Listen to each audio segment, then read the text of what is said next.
अशहदु अन्ना मुहम्मदुर रसूलुल्लाह।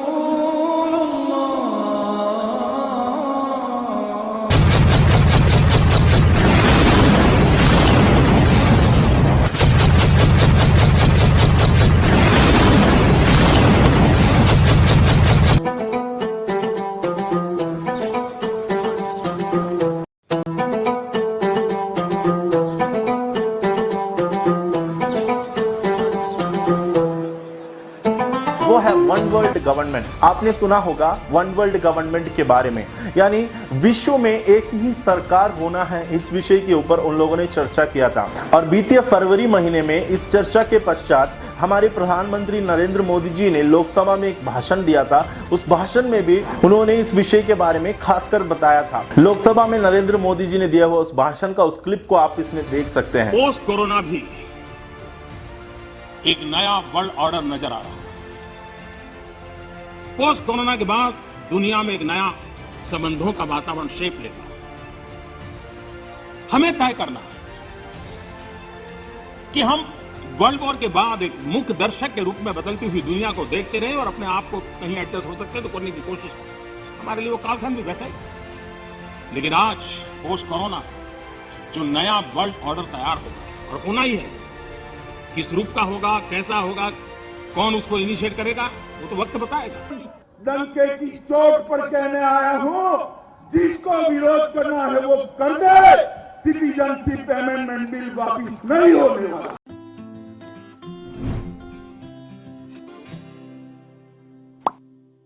भी किया, यहां तक कि 2016 में मैं मदनपुरा से लेकर नागपाड़ा तक माइक लेकर मुसलमानों के मोहल्ले में अनाउंस किया आने वाले खतरे में कि मुसलमानों पर बहुत बड़ी मुसीबत आने वाली है और देश में ऐसा ऐसा होगा।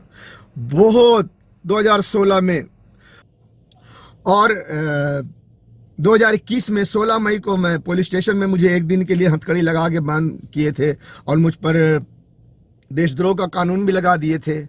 लेकिन रात को 9:30 बजे तक तकरीबन उन्होंने छानबीन कर ली थी और उन्होंने मुझे छानबीन करने के बाद फिर छोड़ दिया था 9:45 बजे तक। 10 बजे मैं पुलिस स्टेशन से बाहर हो गया, 10:30 बजे तक अपने घर बाइज्जत पहुंच गया। हालांकि किसी ने मुझे मारा पीटा कुछ नहीं, कोई जुल्म नहीं किया, कोई गाली गुल्लम, कोई मारपीट नहीं हुई मेरे साथ, किसी ने बदअखलाकी से पेश नहीं आया। सारे पुलिस वाले जो मुझे सिर्फ बांध के रखा था, बस हथकड़ी लगा के रखा था कैद करके, बस, बाकी कोई जुल्म नहीं किया, कोई हरकत नहीं हुई और वो बहुत अच्छे थे। उन्होंने पहले तहकीक की और उसके बाद मुझे बाइज्जत छोड़ दिया और तकरीबन 7 बजे शाम तक मुझे पता चला कि मुझ पर देशद्रोही का कानून लग चुका है।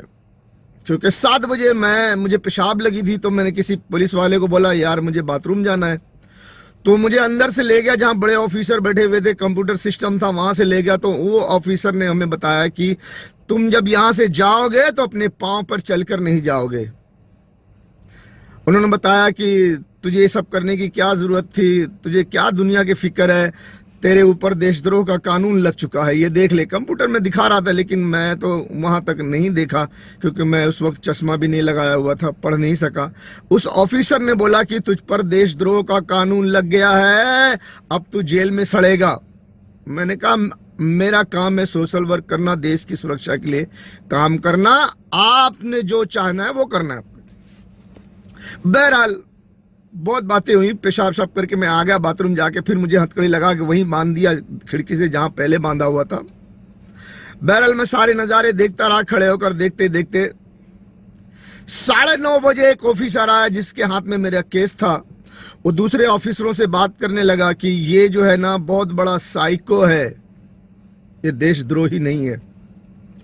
बड़े ऊपर तक ऑफिसर से बात हो चुकी थी और उन्होंने फिर मुझे 9:45 बजे हथकड़ी खोल दिया और 9:45 बजे छोड़ दिया। उन्होंने मुझसे कुछ बातचीत की अच्छे से, फिर इज्जत की और बातचीत की और 10 बजे मैं पुलिस स्टेशन से बाहर, 10:15 10:30 बजे मैं अपने घर पे पहुंच गया।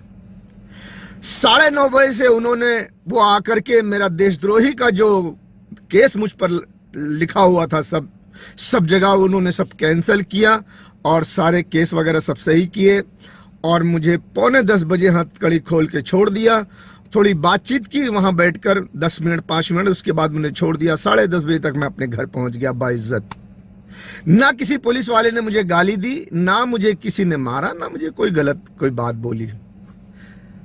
बस एक दिन वो 11 बजे से लेकर 9:45 बजे तक, रात यानी सुबह के जो सुबह 11 बजे लेकर रात के 9:45 बजे तक, 9:30 से शुरू हुआ मैटर, 9:45 बजे तक मुझे जो दिखाई दिया, आधे घंटे में वो सब उठा पटक कर रहे थे और उसमें मुझे 9:45 बजे तक छोड़ दिया।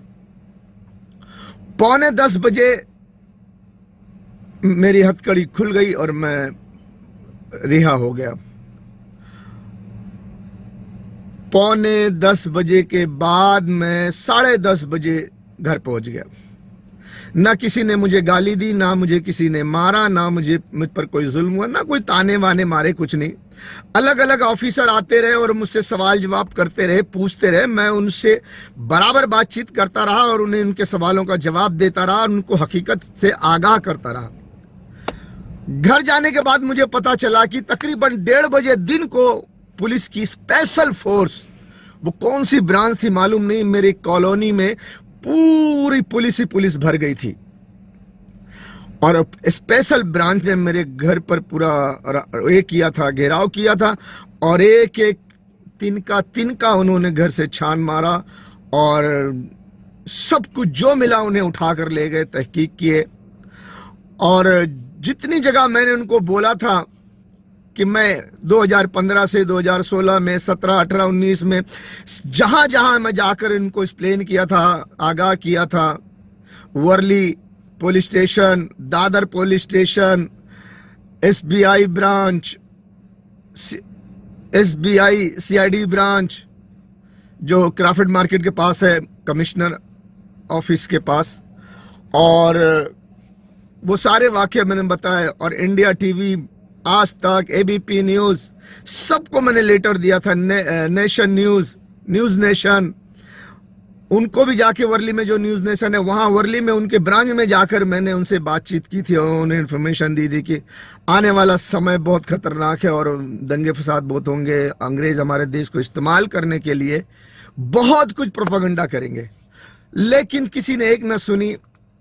वो सारा कुछ मैंने एक लेटर में लिखा हुआ है, मैंने वो माहिम पुलिस स्टेशन में दिया था। उन्होंने कहां कहां उन्होंने सर्च किया, कहां कहां उन्होंने इंक्वायरी की, मुझे नहीं पता, वो पुलिस वालों का काम है, उन्होंने किया होगा। इसीलिए शायद वो सब इंक्वायरी करने के बाद सुबह 11 बजे जो मुझे पकड़े नहीं थे, मुझे खुद वो बोले थे पुलिस स्टेशन चलो, कोई गिरफ्तारी नहीं हुई थी। जब पुलिस स्टेशन आया तो उन्होंने मेरे हाथ में हथकड़ी लगा के बांध दिया था और उसके बाद 9:30 बजे उनकी तहकीक बदल गई। उससे पहले मुझ पर देशद्रोह का कानून लग चुका था। 11 से 12 बजे तक, तकरीबन 12 बजे तक मुझ पर देशद्रोह का कानून लग चुका था।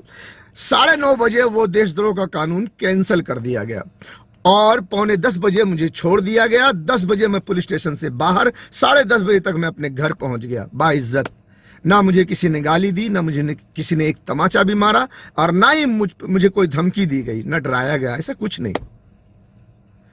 उन लोगों ने तहकीक की, उनके तहकीक में देशद्रोही के बजाय देश की सुरक्षा करने वाला निकला मैं। पुलिस वालों ने मुझे साइको कहा कि बहुत बड़ा साइको है, इसको बहुत मालूमात है, ये है वो है, इसने बहुत पहले से लोगों को आगाह किया है, ऐसे बात किया उन्होंने आपस में और मुझे छोड़ दिया बाइज्जत। और मुझे बाद में उन्होंने बुलाया था और मुझसे रिपोर्ट मांगी थी कि और क्या क्या जानते हो, क्या बताना चाहते हो, क्या करना चाहते हो। मैं ये सबसे एक चीज देखी है मैंने कि जब उन्होंने बाद में बुलाया कि आप अपना बयान दे दो, हम आपके बयान को ऊपर ऑफिसर तक पहुंचाएंगे और फिर हमसे जो सकेगा हम देश की सुरक्षा के लिए कदम उठाएंगे।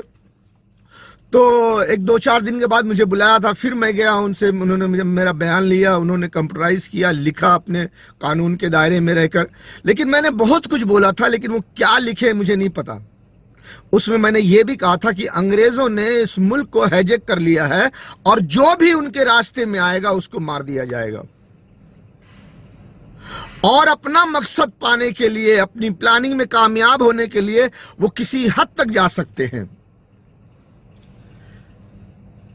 आखिर थोड़े दिन के बाद मैंने सुना कि जनरल बिपिन रावत साहब को मार दिया गया। और अभी कब मारा गया?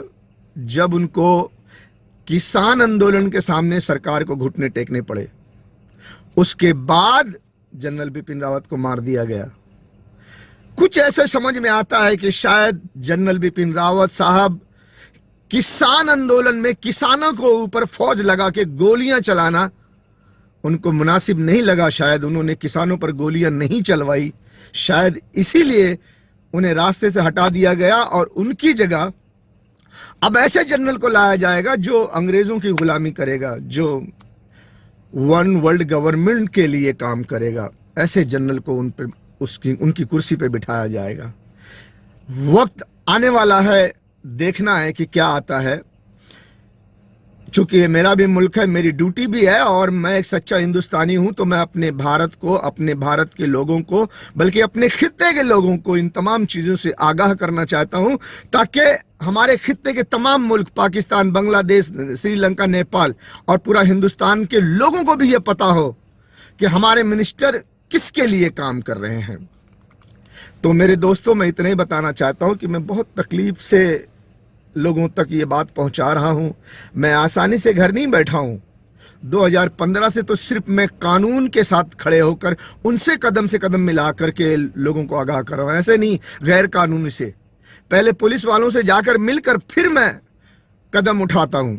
साइकिल निकाल के रैली निकाल, थोड़ा शांति यात्रा निकाला अकेले। माही मेलजी रोड से लेकर पैराडाइज के पास से लेकर दादर, शिवसेना भवन, मार्केट और शिवाजी पार्क पूरा राउंड लगाता था।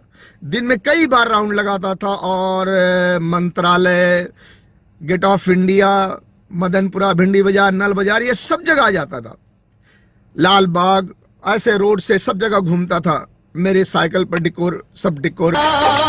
बादल छाए, बुलबुल चहकी, फूल खिले, आने वाले सब आए हैं, आने वाले सब आए हैं, लेकिन तुम कब आओगे, लेकिन तुम कब आओगे।